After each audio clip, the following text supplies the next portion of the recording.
Система отопления частного дома. Всем привет! Вы на канале Чертог Мастеров.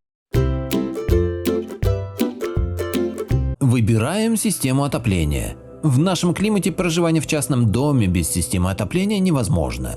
В большинстве регионов в зимнее время это не просто минусовая температура. В отдельных местах термометр может опускаться ниже 35 градусов. Поэтому, когда речь идет о выборе системы отопления, подходить к этому вопросу нужно обдуманно, учитывая необходимость мощности, качество, надежность, особенности местности и объекта. Проектирование отопительной системы. Опытные специалисты уделяют внимание проектированию отопительной системы уже на начальном этапе строительства. Буквально на моменте закладки фундамента будущий хозяин уже должен определиться с тем, каким образом будет обогреваться его дом.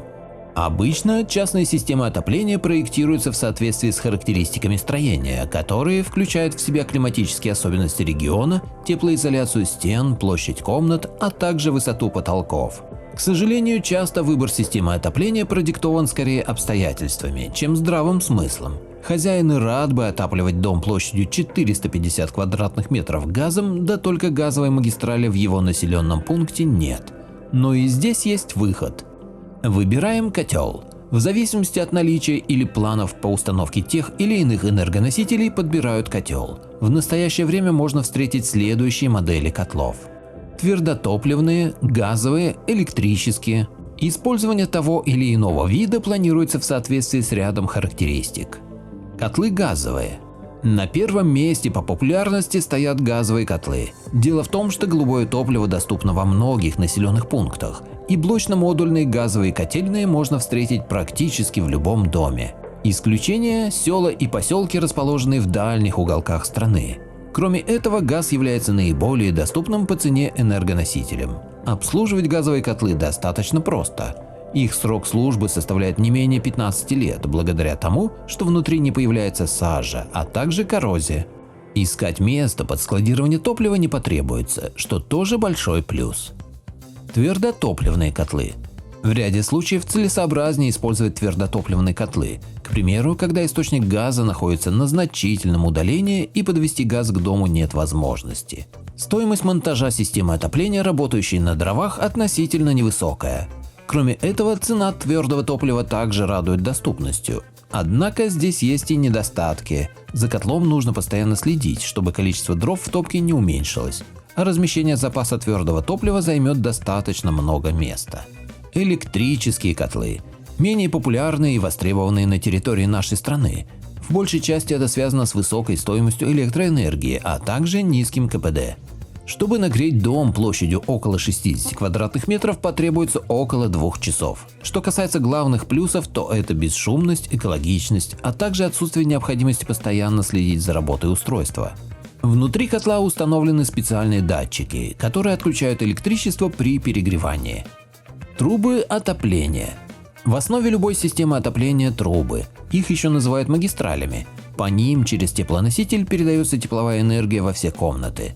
Трубы бывают двух видов – пластиковые и металлические. Второй вариант постепенно исчезает с прилавков строительных магазинов, так как перестает отвечать современным требованиям. Металл имеет большой вес, а также подвержен коррозии. Что касается ПВХ, то их срок службы выше, они не разрушаются вследствие высоких температур, а также обладают небольшим весом и достаточно просты в установке. Особенности создания системы отопления загородного дома. О том, как выбрать подходящий котел для создания отопительной системы загородного дома или коттеджа, говорилось уже очень много.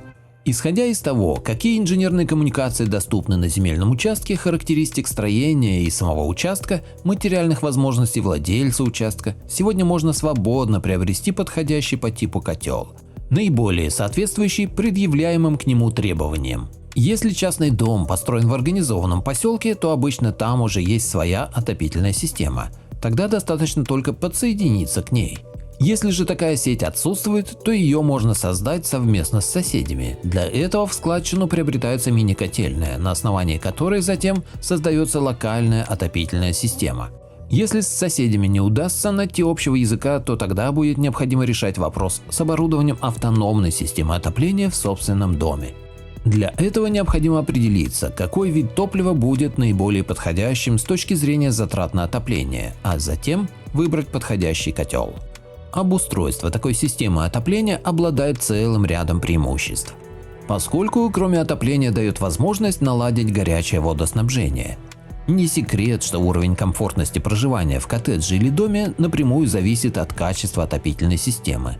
Хотя на создание системы отопления затрачивается не самая большая часть денежных средств в процессе строительства загородного дома, но именно они играют большую роль в создании физического и морального комфорта его владельцев.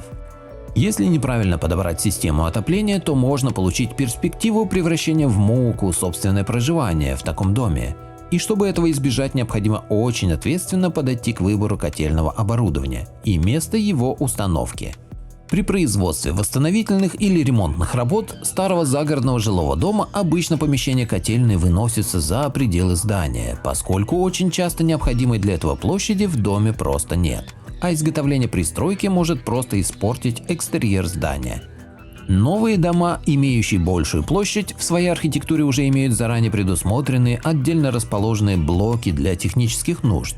Строить отдельно стоящую котельную, конечно, немного дорого, но зато такое решение устраняет некоторые проблемы нахождения отопительного котла в жилом помещении. Ссылка на статью в описании. Надеюсь, вам понравилось это видео. Напишите в комментариях.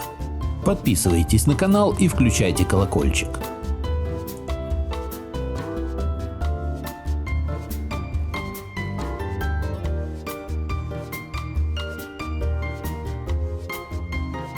Что, мы уже не снимаем?